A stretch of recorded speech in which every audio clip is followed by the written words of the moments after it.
Marquette, number 3 team in the country, a team that we kind of touted as potentially being the best team in college basketball. I thought that they played well enough to beat Purdue when they played in the Maui Invitational title game. Goes on the road, and they got smacked. They made it interesting in the second half, but that was a game that Wisconsin controlled for about 38 of the 40 minutes that they played, more or less. Who does that say more about, Goodman? Does it say more about Marquette? Does it say more about Wisconsin? Or is this just like rivalry games are going to happen, and this is what happens when Wisconsin is good? I expected more out of Marquette. I expected them to play. But again, listen, nobody expected Max Klesmit to go off like he did in the first half, right? I mean, again, on the scouting report, Klesmit's a good player, but you're not looking for him to light it up like he did. That was the best that he's played since he was at Wofford. Yeah, no, he was awesome. He was awesome. And again, you're not worried about him. That's not what you're worried about when you're Shaka Smart and you're game planning against Wisconsin.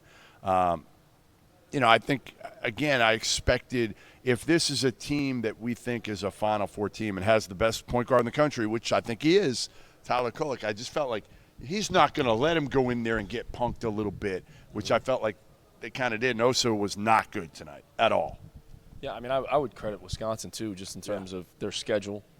Tennessee went in there and handled them early in the season, second, third game of the season, whatever it was. Yeah. We talked about Providence earlier. They've grown up. They've gotten hardened through some of these games, and you knew at some point it's going to click for them, and it clicked for tonight.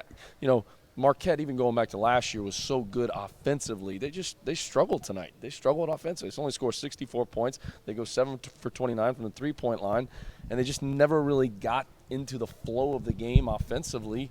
But credit Wisconsin. And I think some of those early losses and how they didn't play well against Tennessee. I mean, Tennessee went in there and beat them in that building. Yeah. Did not play well. But they responded, and I think some of those games helped them. Got some veterans too. Yeah. I mean, that's kind of the beauty of that Wisconsin They basically brought team. everybody back For the most part. They did. They got guys that it feels like have been in that program for a long, long time. But some of them only been there for 2 years. But still growing up, still getting better and improving. And I think, man, that was a heck of a game. Yeah, I take more out of that win for Wisconsin than I do out of the loss. Yeah, I agree. There's things you can criticize. Oso didn't play all that well. David Jobson was 3 for 13. I think that had to do with the environment they were playing in and what Wisconsin was doing on the floor.